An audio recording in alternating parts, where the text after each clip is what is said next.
2023년 2월 20일 40일 특별새벽 기도의 첫째 날 사도신경으로 우리의 신앙을 살아계신 하나님께 올려드리겠습니다. 전능하사 천지를 만드신 하나님 아버지를 내가 믿사오며 그 외아들 우리 주 예수 그리스도를 믿사오니 이는 성령으로 잉태하사 동정녀 마리아에게 나시고 본디오 빌라도에게 고난을 받으사 십자가에 못 박혀 죽으시고 장사한 지 사흘 만에 죽은 자 가운데서 다시 살아나시며 하늘에 오르사 전능하신 하나님 우편에 앉아 계시다가 저리로서 산자와 죽은 자를 심판하러 오시리라. 성령을 믿사오며 거룩한 공회와 성도가 서로 교통하는 것과 죄를 사하여 주시는 것과 몸이 다시 사는 것과 영원히 사는 것을 믿사옵나이다. 아멘. 우리 찬송가 200장입니다. 찬송가 200장 찬양하신 후에 우리를 대표해서 임상희 전원님이 기도해 주시겠습니다.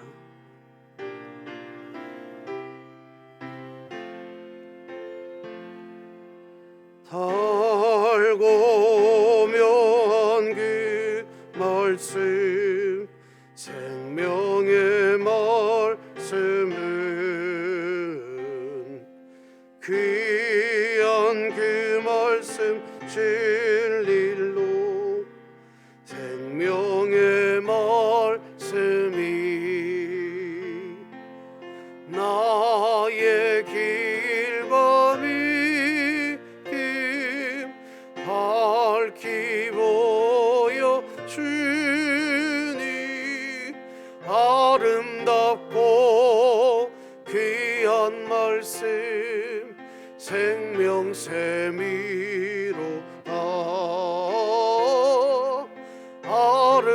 아름답고 귀한 말씀 생명샘이로다.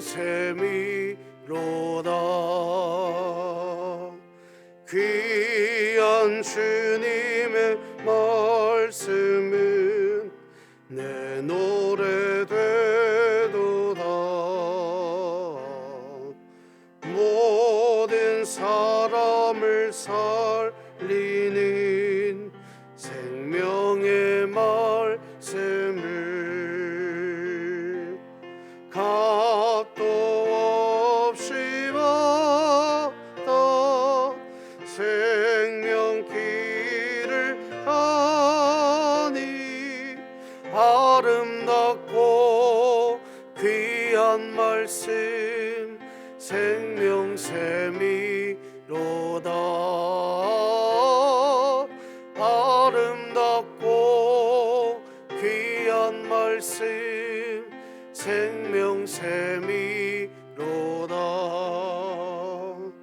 널리 울리어 퍼지는 생명의 말씀은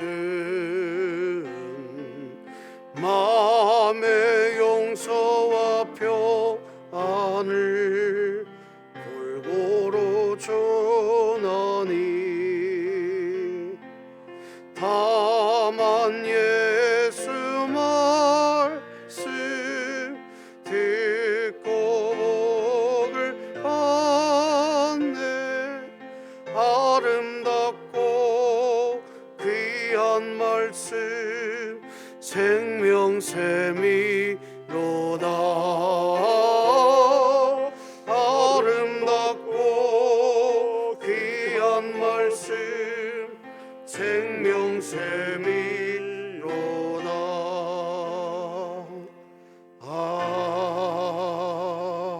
아멘. 하나님 아버지 감사합니다. 새해 들어서 아버지 하나님을 사랑하시는 지능교회 성도들이 뜻을 모아서 기간을 정하고 새벽 첫 시간 모여 하나님을 예배하게 하시니 감사합니다. 아버지 하나님을 영원롭게 하지 못했던 것들 구주 예수 그리스도 보혈로 깨끗하게 씻어 용서하여 주시옵소서. 모이기를 힘쓰며 서로 돌아보아 격려하는 삶을 살도록 도와 주시옵소서. 마음에 작정한 태신자와 소통할 때에 그 마음에 성령의 이끌림을 있도록 도와 주시옵소서. 어렵고 질병에 노출된 자들을 위로하여 주시옵소서. 고쳐 주시옵소서. 이 시간 말씀을 전하시는 목사님 영육이 강건하고 성령의 도우심을 힘입어 말씀을 전하도록 도와 주시옵소서. 예배 순서마다 하나님 영광 받아 주시길 원합니다. 정해진 기간 동안에 하나님의 보호하심 속에 하나님 영광 위한 열매를 맺도록 도와 주시옵소서. 구주 예수 그리스도 이름으로 기도드립니다. 아멘.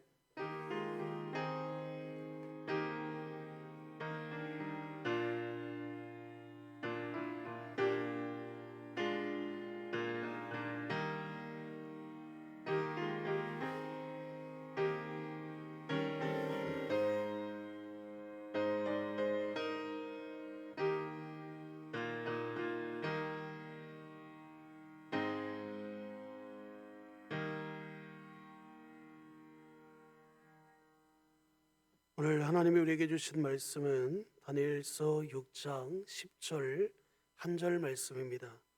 구약성경 1243쪽에 있습니다. 다니엘서 6장 10절 한 절 말씀입니다. 구약성경 1243쪽입니다. 다니엘서 6장 10절입니다. 다 찾으신 줄 알고 제가 봉독해 올리겠습니다. 다니엘이 이 주소에 왕의 도장이 찍힌 것을 알고도 자기 집에 돌아가서는 윗방에 올라가 예루살렘으로 향한 창문을 열고 전에하던 대로 하루에 3번씩 무릎을 꿇고 기도하며 그의 하나님께 감사하였더라. 아멘.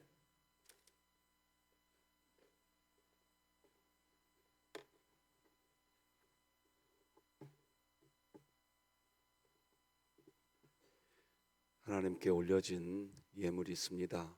참 귀합니다. 같이 잠깐 기도하십시다.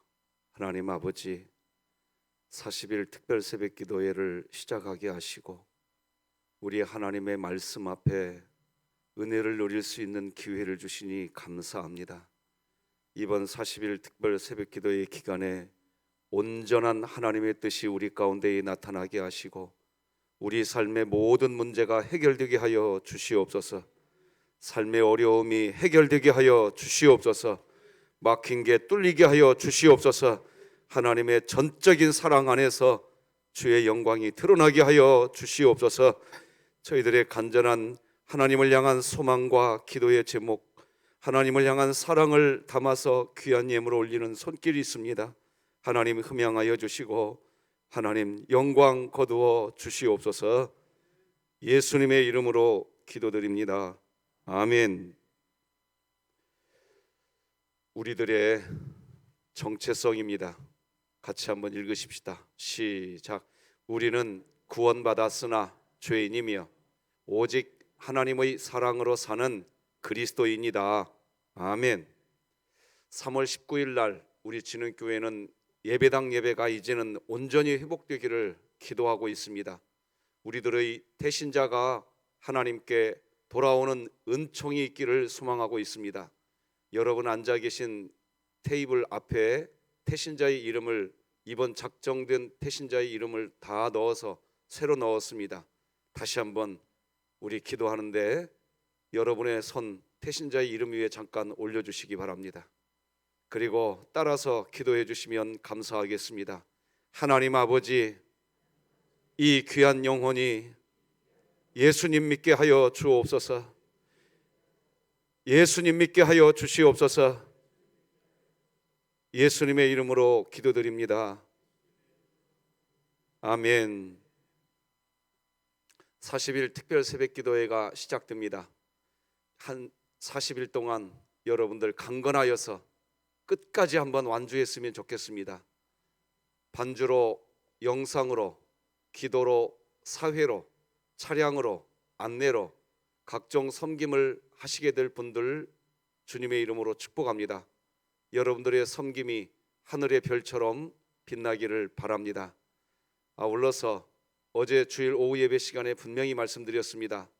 이번 40일 특별 새벽 기도에 구약에 나타난 복음을 나누는 이유는 오늘날 신천지를 비롯한 각종 이단들이 정통 교회를 무너뜨리려고 할 때에 무엇을 건드리느냐? 예전에는 요한계시록을 가지고 정통 교회를 무너뜨렸습니다. 그런데 지금은 그렇지 않습니다. 구약 성경이 무엇이냐? 이 문제 갖고 정통 교회를 무너뜨립니다. 그래서 우리 진흥교회는 이번 기간에 정말로 구약 성경이 뭐냐? 무엇이 구약 성경이냐? 이것을 제대로 말씀 안에서 배우려고 하는 것입니다. 성도 여러분, 끝까지 한번 해봅시다. 자, 한번 오늘 제목 이렇게 정했는데 같이 한번 읽어봅시다. 시작. 구약의 하나님과 신약의 하나님은 다른가요? 결론부터 말씀드리면 구약의 하나님과 신약의 하나님은 같습니다. 틀리지 않습니다. 구약도 하나님의 말씀이고 신약도 하나님의 말씀인 것처럼 구약의 하나님과 신약의 하나님은 동일하신 하나님이십니다. 그런데 왜 혹시 구약의 하나님과 신약의 하나님이 혹시 다릅니까? 왜 이런 질문을 하게 될까요? 오해가 있기 때문입니다. 구약의 하나님과 신약의 하나님을 오해하고 있습니다. 구약은 공의의 하나님이 등장하고 신약은 사랑의 하나님이 등장한다고 오해합니다. 다시 말씀드리지만 이런 식의 생각은 오해입니다. 오해라고 하니까 완전히 틀렸다 그런 의미가 아니라 우리는 공의, 그러면 법대로 하는 어떤 무시무시한 것, 그래서 공의롭게 해, 이 말은 법대로 해, 틀리면 잘라, 뭐 이런 의미. 우리는 세상의 공의라고 하는 단어는 그런 의미입니다. 그런데 하나님 앞에 공의라고 하는 단어는 그런 의미가 아닙니다. 뉘앙스가 다릅니다. 성경에서 말하는 하나님의 공의는 그렇게 이해하면 틀린 이해이십니다. 성경이 말하는 하나님의 공의, 공의의 하나님이란 그런 말은 사실은 사랑의 하나님이라는 뜻입니다. 우리가 구약 성경을 보면서 구약 성경의 하나님은 공의의 하나님이시다, 이렇게 이해하게 되는 가장 강력한 배경이 되는 성경이 사실은 다니엘서이고 그리고 느헤미야, 에스라서입니다. 근데 공교롭게 여러분 오늘 혹시 시간을 내셔서 다니엘 9장, 느헤미야 9장 그리고 에스라 9장을 집에 가서 한번 읽어봐 보십시오. 공교롭게도 9장으로 다 통일이 됩니다. 9장에 공의의 하나님에 대해서 너무나도 강력하게 나옵니다. 예를 들어서 다니엘 9장 7절 보면 주여 공의는 주께로 돌아가고 수치는 우리 얼굴로 돌아오미 오늘과 같아서 유다 사람들과 예루살렘 거민들과 이스라엘이 가까운 곳에 있는 자들이나 먼 곳에 있는 자들이 다 주께서 쫓아내신 각국에서 수치를 당하여 싸우니 이는 그들이 주께 죄를 범하였음이니이다. 공의를 이야기하면서 죄에 대한 이야기가 막 강력하게 나오니까 공의의 하나님은 좀 오해되어 버렸습니다. 마찬가지로 에스라서 9장 15절 보면 이스라엘의 하나님 여호와여 주는 의로우시니, 하나님이 의로우시니 우리가 남아 피한 것이 오늘날과 같사옵거늘 도리어 주께 범죄하였사오니 이로 말미암아 주 앞에 한 사람도 감히 서지 못하겠나이다. 구약 성경의 표현이 이런 식으로 나오니까 공의는 법대로 해. 그래서 공의의 하나님은 법대로 무자비하신 분이다. 이런 식의 해석을 했던 게 교회 전통에 있습니다. 신학의 전통에 있습니다. 그러니까 인간은 죄를 범하게 되었고 그로 인하여서 한 사람도 하나님 앞에서 서지 못하게 되었다는 내용들이 구약 성경에 자주 등장합니다. 이런 식의 내용들이 구약 성경에 자주 등장하면서, 그래서 구약 성경의 하나님은 죄에 대해서 법대로 통치하시는 무서운 공의의 하나님이시다, 이런 식으로 생각합니다. 그런데 이런 내용이 구약 성경에 더 강하게 강조된 성경이 바로 방금 말씀드린 대로 가장 강력하게 등장하는 성경이 다니엘서 그리고 느헤미야, 에스라서입니다. 이런 성경은 사실 전부 다 바벨론 포로 이후에, 그러니까 바벨론 포로의 삶을 살고 난 후에 스스로, 구약 시대 성도들 스스로 자신들의 지나온 삶을 스스로 아주 비판적으로 반성하기 시작했습니다. 스스로 그랬습니다. 비판적으로 자기들의 삶을, 왜 우리가 바벨론의 포로까지 될 수밖에 없었느냐 하면서 자기 자신들을 스스로 비판적으로 반성했습니다. 그런 배경 하에서 우리의 과거의 죄, 과거의 죄악들을 들추어내고 하나님 앞에 낱낱이 우리가 고백하고 그리고 회개하자, 이런 개념에서 바벨론 포로 생활을 마치고 다니엘서를 기록하고 바벨론 포로 생활을 마치고 느헤미야서와 에스라서를 기록한 겁니다. 학자들이 구약 성경을 이야기할 때, 공의의 하나님이라고 이야기할 때 가장 많이 인용하는 게 다니엘, 느헤미야, 에스라서이거든요. 그런데 왜 그 다니엘과 느헤미야와 에스라서가 기록되어 있는지에 대한 그것을 주도 면밀하게 좀 살펴보면 답이 나오는데, 그 자체의 문구만 바라보면서 구약 성경을 바라보니까 구약은 공의의 하나님이시고 신약은 사랑의 하나님이다, 이렇게 하나님을 구분해 버렸습니다. 그러니까 스스로 비판적인 반성을 하면서 에스라, 느헤미야, 다니엘이 하나님께 도와달라, 하나님 살려주십시오, 하나님 도와주십시오 라고 구하는 게 그 내용인데, 그렇게 구하는 근거가 뭐냐? 바로 하나님의 공의라는 겁니다.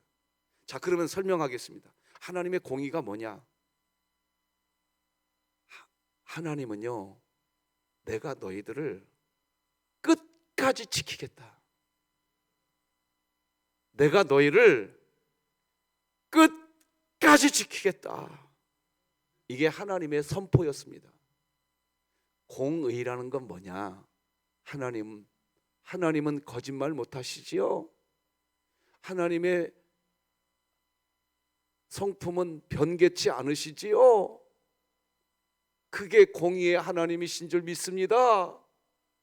그 하나님 말씀하신 그대로, 그 의로우신 그대로 마음 바꾸지 마시고 우리를 불쌍히 여겨 주시옵소서, 이 개념으로 쓰인 게 공의입니다.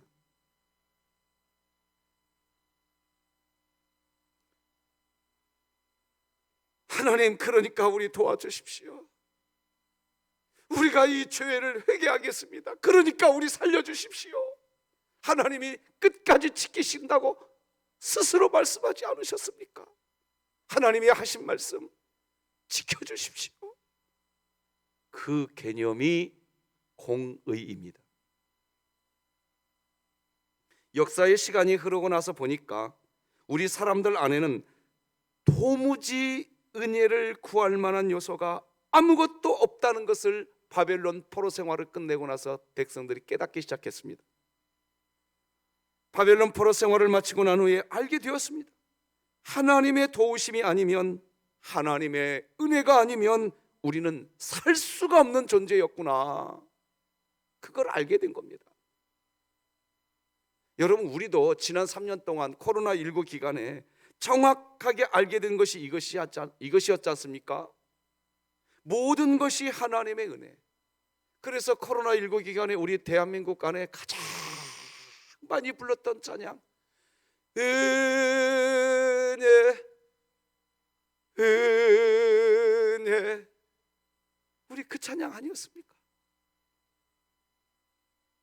우리는 코로나19라는 어려운 시간을 겪고 난 후에 알게 되었단 말입니다. 하나님의 은혜였다는 것, 우리가 과거 전염병이 없이, 그러니까 팬데믹 상황이 오지 않고 평범하게 살 수 있었던 것 다 돌이켜 보니까 하나님의 은혜였다는 것. 할렐루야. 그렇다면 바벨론 70년을 마치고 나서 이들이, 구약시대 성도들이 하나님 앞에 납죽 엎드려서 하나님의 은혜였는데 우리가 그걸 몰랐군요. 그랬다고 한다면 지금 우리 진흥교회도 이제 엔데믹 상황이 시작되었지 않습니까? 그러면 지금 뭐 해야 됩니까? 우리가 코로나 3년 기간 동안 그렇게 찬양했습니다. 알고 보니 하나님의 은혜였군요. 그렇다고 한다면 이제 엔데믹 상황이 된 지금 교회가 해야 할 일이 뭡니까? 적어도 구약시대 성도들은 납작 엎드렸습니다. 하나님의 은혜였는데, 하나님의 사랑이었는데 하면서 하나님께 납작 엎드렸단 말입니다. 하나님 도와주십시오. 하나님이 살려주십시오. 이후에 우리 인생 하나님이 역사해 주십시오. 그게 다니엘, 느헤미야, 에스라의 핵심 메시지입니다. 그렇다면 오늘날 우리들은 뭐 해야 됩니까? 우리들도 마찬가지입니다. 3년의 코로나 기간을 지내고 나서 보니까 하나님의 은혜였다는 걸 알았다면 하나님께 엎드려야 되지 않겠습니까?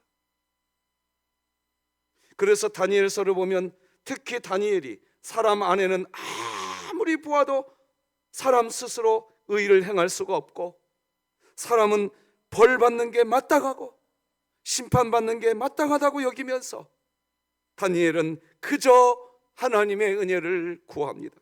심지어 자신이 하나님께 은혜를 구하는 기도의 시간을 갖고 있다는 것, 그것을 빌미로 자기를 죽이려고 하는 모함이 있다는 것을 뻔히 다 알면서도 하나님께 은혜를 구하는 기도를 멈추질 않습니다. 그게 다니엘서의 핵심입니다. 오늘 본문 다 같이 다시 한번 읽어봅시다. 화면 보고 읽을까요? 시작. 다니엘이 이 저서에 왕의 도장이 찍힌 것을 알고도 자기 집에 돌아가서는 윗방에 올라가 예루살렘으로 향한 창문을 열고 전에 하던 대로 하루 3번씩 무릎을 꿇고 기도하며 그의 하나님께 뭐 했더라? 뭐가 감사하겠습니까? 다니엘이 어린 나이에 바벨론의 포로가 되어서 바벨론의 개가 되었지 않습니까? 제가 이런 표현이 정확한 표현이니까 오해하지 마십시오. 바벨론의 개가 되었습니다. 다니엘의 자기 인생은 바벨론의 개가 되었단 말입니다. 뭐가 감사합니까 도대체? 그런데 그렇게 기도하는 시간을 가지면 자기 목이 떨어질 수도 있는 그런 상황인 걸 뻔히 다 알면서 예루살렘을 향하여 열렸던 창문을 다시 엽니다. 그리고 하나님께 기도합니다. 하나님의 은혜 아니면 살 수가 없습니다. 하나님 도와주십시오. 이게 오늘 다니엘의 기도인 겁니다. 다시 말하지만 다니엘은 왜 하나님께 기도하는 일을 계속하면 자신이 죽을 수도 있다는 왕의 도장이 찍힌 조서가 이미 선포된 것을 다 알면서도 왜 기도를 계속할까요? 그 이유가 하나님은 공의로우신 분 아니십니까? 이겁니다. 주의 백성들이 하나님을 향하여서 두 손 들고 기도할 때에 도와주시겠다고, 응답해 주시겠다고 약속하신 하나님이 아니십니까? 말씀하신 대로 공의로우신 분이 하나님 아니십니까? 오늘도 왜 특별 새벽 기도의 첫날 우리 성도님들이 이렇게 예물을 준비할까요? 이유가 뭘까요? 이 예물을 준비했던 성도님들의 마음속에 무엇이 있을까요? 하나님 앞에 은혜를 구할 때에 하나님은 은혜 구하는 자에게 은혜를 베푸시고, 하나님은 하나님을 찾는 자에게 나타나 조여주시고, 문을 두드리는 자에게 문을 열어주신다고 하신 하나님, 제가 문을 열게 두드립니다. 열어주실 줄로 믿습니다. 찾는 자에게 하나님이 은혜를 주실 줄로 믿습니다. 그걸 아니까 이렇게 예물까지 준비한 거 아니겠습니까? 다니엘이 그랬던 겁니다. 다니엘은 알았습니다. 하나님이 사랑의 하나님이라는 것을. 사랑의 하나님이라는 것을 다니엘은 똑똑히 알고 있었던 겁니다. 구약 성경의 하나님이나 신약 성경의 하나님이나 사랑의 하나님인 줄 믿으시기 바랍니다. 공의라고 하는 히브리어 단어가 째다카라는 단어입니다. 올바른 관계, 마음을 같이 한다. 그러니까 하나님이 우리와 마음을 같이 해준. 그래서 이 하나님의 공의를 의지한다는 말을 좀 제가 풀어보면 이렇게 풀 수 있습니다. 하나님, 우리 인간이 어떤 존재인지를 아시잖아요. 우리가 진토와 같은 존재인 것을 하나님이 아시지 않습니까? 그렇게 기도하는 사람을 향해 하나님이 가진 마음은 언제나 사랑으로 안아주신다는 것을 의지하는 것, 그것이 공의, 하나님의 공의를 의지한다는 것입니다. 다시 설명합니다. 공의는 법대로 해, 이건 세상에서 하는 공의입니다. 그러나 성경이 말하는 공의라는 단어는 하나님 또다시 안아주신다고 말씀하시지 않았습니까? 하나님이 말씀하신 그대로 안아주십시오. 하나님 좀 안아주세요. 하나님 좀 붙들어주세요. 성도들이 왜 그 기도합니까? 무엇을 근거로 우리는 새벽을 깨우고 하나님께 도와달라고 기도할까요? 이유가 뭐예요? 공의의 하나님입니다. 공의의 하나님 때문에 우리는 기도하는 거예요. 왜? 하나님이 말씀하셨거든요.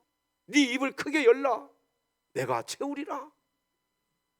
믿는 자가 복 받을 줄 믿습니다. 그거 아닙니까? 하나님이 사랑의 하나님이라는 걸 알기 때문인 겁니다. 그래서 하나님의 공의와 하나님의 사랑은 서로 배척되는 것이 아닙니다. 공의로우시기에 우리를 사랑해 주시는 것입니다. 우리가 죄에 빠지게 된다고 해도 사랑해 주시겠다고 스스로 하나님이 말씀하셨습니다. 그 말씀을 그대로 지키시는 공의로우심이 있으시기에 우리를 사랑해 주시는 것입니다. 그래서 하나님은 은혜를 구하는 자에게 은혜를 베풀겠다고 하셨습니다.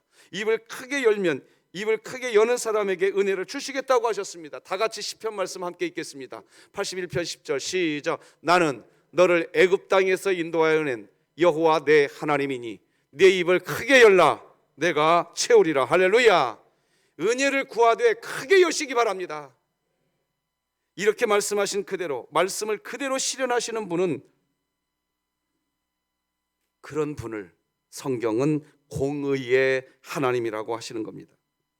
그래서 공의의 하나님은 곧 사랑의 하나님이신 겁니다. 공의를 따르자니 사랑이 울고 사랑을 따르자니 공의가 울고, 이건 세상에서 하는 소리라니까요. 여러분이 교회 안으로 들어오셨다면, 그래서 공의를 따지기를 원하십니까? 그러면 사랑하셔야 됩니다. 이게 교회인 겁니다. 세상은 공의를 따지면 징벌을 해야 되지만, 교회는 공의를 따르려고 한다고 한다면 사랑이 우는 게 아닙니다. 여러분이 정말 우리 진흥교회가 공의로운 교회가 되기를 원한다면 사랑을 실천하시기 바랍니다. 제 궤변이 아닙니다. 이게 신앙인 겁니다. 기독교 신앙인 겁니다. 그렇습니다. 구약시대 역시 사람이 살 수 있는 유일한 이유는 하나님의 공의 때문입니다. 내가 너 지키겠다. 합당하지 못한 사람들이라고 해도 사랑하시겠다고 선포하신 하나님의 말씀 그대로, 하나님 그대로 실현해 가시는 하나님, 하나님의 은혜를 베풀어 주시옵소서. 하나님의 그런 은혜가 아니면 자기 자신의 아내를 똑바로, 이 여인은 내 아내입니다 라고 똑바로 말하지 못하고 거짓말했던 아브라함 살 수가 없습니다. 우리아의 아내 밧세바를 범한 다윗 살 수 없습니다. 그러나 그런 죄를 지은 것 뻔히 다 아시면서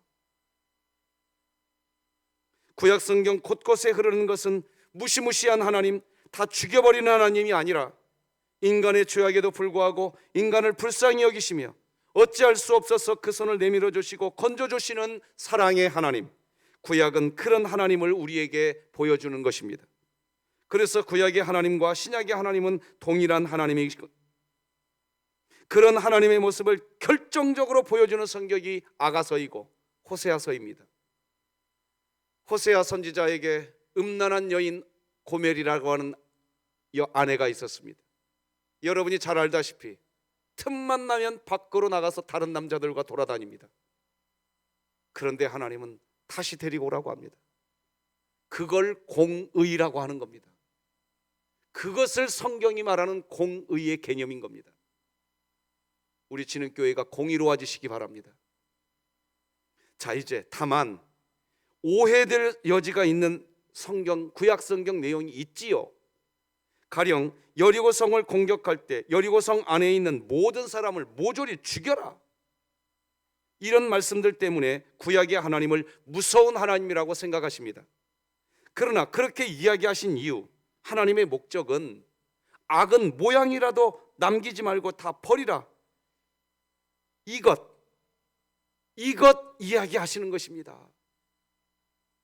이것은 사실 신약 성경에 있는 내용으로 구약 성경이나 신약 성경 모두에 다 기록되어 있습니다. 그러면 왜 하나님은 어린아이까지 다 죽이라고 하는 거냐?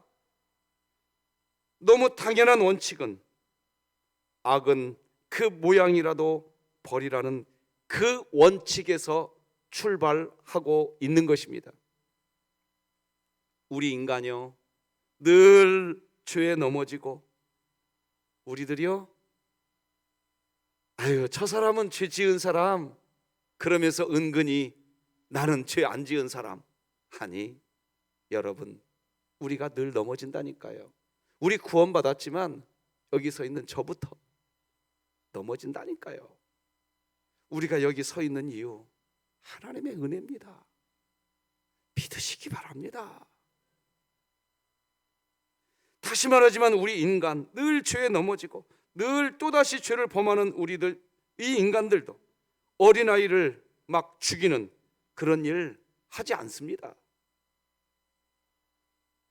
우리가 옆집 아저씨하고 싸웠다고 그 옆집 아기를 데려다가 죽이는 일 하지 않습니다. 늘 죄에 넘어지는 우리들도 그런 짓 하지 않습니다. 죄로 가득한 우리도 하지 않는 짓을 하나님께서 여리고 남자들, 성인들이 잘못했다고 여리고 성의 아이들을 다 죽이고, 하나님이 그러시겠습니까? 그게 말이나 되는 일이겠습니까? 그럼 여호수아서 성경에 왜 이렇게 모조리 다 죽이라고 표현되어 있을까요? 이런 식으로 생각을 풀어가야 되는 거지. 그럼에도 불구하고 우리 가운데 가끔 하나님은 어린아이라도 다 죽이라고 했어, 그러면서 하나님 말씀을 고지고대로 적용하고 하나님을 무서운 하나님이라고,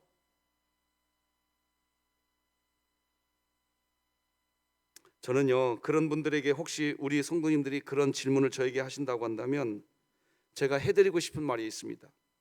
마가복음 9장 47절 다 같이 읽어보십시다. 시작. 만일 내 눈이 너를 범죄하게 하거든 빼버리라. 한 눈으로 하나님의 나라에 들어가는 것이 두 눈을 가지고 지옥에 던져지는 것보다 나으니라. 눈이 너를 범죄하게 하면 눈을 뽑으라고 하십니다. 그런데 우리는 하나님이 뽑으셨나요? 뽑으셨어요? 안 뽑으셨습니다. 우리 눈이 우리를 범죄하지 않게 해서, 그래서 우리는 지금까지 이렇게 성한 건가요? 그렇지 않습니다. 우리는 늘 안목의 정욕 그 안에서 우리 눈으로 인하여 온갖 죄를 범하고 살아가고 있습니다. 그런데 우리 눈을 하나님은 뽑지 않으셨습니다. 네 눈이 너를 범죄하게 하거든 빼버리라.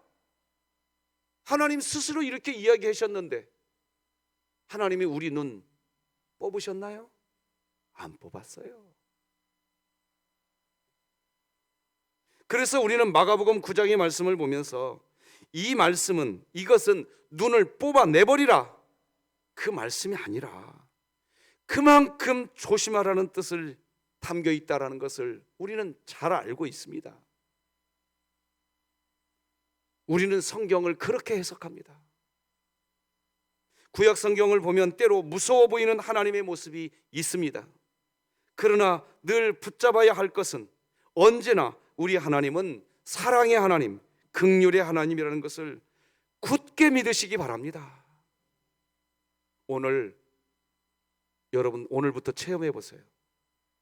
해보시라고요. 여러분이 오늘 반드시 이 기도를 하고 가셔야 돼요. 하나님, 제 영이 깨어있게 해달라고. 그리고 한번 집에 가보세요.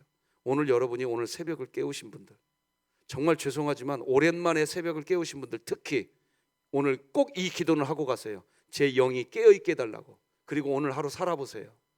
하나님은요, 우리가 행한 대로 그대로 갚아주십니다. 오늘 여러분들이 이곳에 오셔서 단 한마디, 하나님 오늘 저에게 은혜 베풀어 주시옵소서, 단 한마디만 여러분이 기도하고 여러분의 삶의 현장으로 가보시라고요. 그리고 오늘 깨어있어 보세요. 하나님은 그대로 갚아주시는구나. 이거 체험하실 겁니다. 그거 체험하기 시작하면 어떤 일이 벌어지는 줄 아세요? 새벽을 깨우는 일이 이렇게 행복한 일이었구나. 돈 많이 벌어서요? 권력이 주어져서요? 아니, 하나님이 내 곁에 있다라는 것을 구구절절히 느낀다니까요. 오늘 체험해 보시라고요. 그거 체험 안 하면 40일 못 버팁니다. 한 3, 4일 정도는 어떻게 버티다가 아이고 새벽 예배 굿바이 안녕 사요나라 두고 보세요. 그거 체험하셔야 돼요. 하나님은 사랑의 하나님인 줄 믿으시기 바랍니다. 하나님께서 우리에게 악을 그 모양이라도 버리라고 하는 식으로 강하게 이야기하시는 것은 하나님의 자녀들이 변화와 성장, 풍성한 삶을 살아갈 수 있도록 악을 버리라고 하시는 하나님의 사랑입니다. 여러분 자녀 키우고 계시잖아요. 오늘 정말 너무 귀한데 자녀들을 데리고 이 새벽 예배 오신 분들이 지금 아유 주여 정말 감사. 이따 예배 끝나고 그 자리 계셔야. 내가 담임 목사가 참 부족한 목사지만 여러분 안수기도 해드리러 갈 테니까 자녀들 그 자리 계십시오. 자녀들 데리고 여기 왜 왔습니까? 부모님들이. 저 부모님들이 왜 자녀들을 깨우고 여기까지 오셨을까요? 아신 거예요. 하나님께 한 번이라도 노크하면서 도와달라고 기도하는 것, 그 생활을 하면 하나님이 반드시 행한 대로 갚아주신다는 걸 아시는 부모님들 복받은 줄로 믿으시기 바랍니다. 자녀들 데리고 온 가정 주님의 이름으로 축복합니다. 어떤 가정은 그렇게 살아갑니다. 애야 일어나라. 이유가 뭐예요? 하나님께 가면 공의로운 그 하나님이 은혜 주신다는 걸 아는 겁니다. 나 같은 죄인까지도 살려주시고 용납하시고 사랑하시는 하나님, 이런 것을 기본으로 깔고 여호수아서의 말씀을 읽을 때, 구약 성경을 읽을 때 하나님이 왜 이렇게 이야기하시는지 우리는 충분히 이해할 수 있습니다. 결국 구약의 하나님과 신약의 하나님은 동일하신 은혜와 사랑의 하나님, 우리에게 복음을 주시는 하나님이신 것입니다. 이번 40일 특별 새벽 기간에 구약에 나타난 복음을 주제로 말씀을 나누면서 우리를 얼마나 많이 사랑하고 계시는 그 하나님, 우리가 함께 만났으면 좋겠습니다. 기도하십시다. 하나님 아버지 감사합니다. 구약의 하나님, 신약의 하나님, 동일한 하나님, 우리를 여전히 사랑하시는 사랑의 하나님, 은혜의 하나님이라는 말씀을 나눴습니다. 이제 39일 남아있는 우리 진흥교회 40일 특별 새벽 기도를 통하여서 구약 성경에 구구절절 흘러내려가고 있는 우리 인간을 너무나도 사랑하시는 그 하나님을 우리가 만나게 하여 주시옵소서. 경험하게 하여 주시옵소서. 구약 시대 때만 우리를 사랑하는 것이 아니라 오히려 신약 시대에 더 많이 우리를 사랑하시는 하나님을 체험하는 진흥교회 되게 하여 주시옵소서. 새벽을 깨울 수 있도록 건강을 주시옵소서. 새벽을 깨울 수 있는 하나님을 향한 뜨거운 성령의 역사가 우리 가슴 안에서 불타오르게 하여 주시옵소서. 그래서 우리 진흥교회 40일 특별 새벽기도회 끝나고 난 뒤에 이곳저곳에서 간증거리가 있게 하여 주시옵소서. 하나님이 살아 역사하시는 분이라는 놀라운 고백들이 고백되게 하여 주시옵소서. 우리를 지켜주시되 3월 19일 우리들의 태신자 그리고 예배당 예배가 이제는 회복될 수 있게 하여 주시옵소서. 주여 도와주시옵소서. 오늘 진익원 장로님 수술대 위에 올라갑니다. 하나님 치료하여 주시옵소서. 치료하여 주시옵소서. 우리 성도들을 붙들어 주옵소서. 예수님의 이름으로 기도드립니다. 아멘. 예수님의 은혜와 하나님 아버지의 극진하신 사랑과 성령님의 감화 감동 내주교통 역사 충만의 은총이 새벽을 깨우며 하나님을 부르짖는 우리 새벽 성도들 머리 위에와 우리 진흥교회 위에 이제로 영원토록 함께할지어다. 아멘.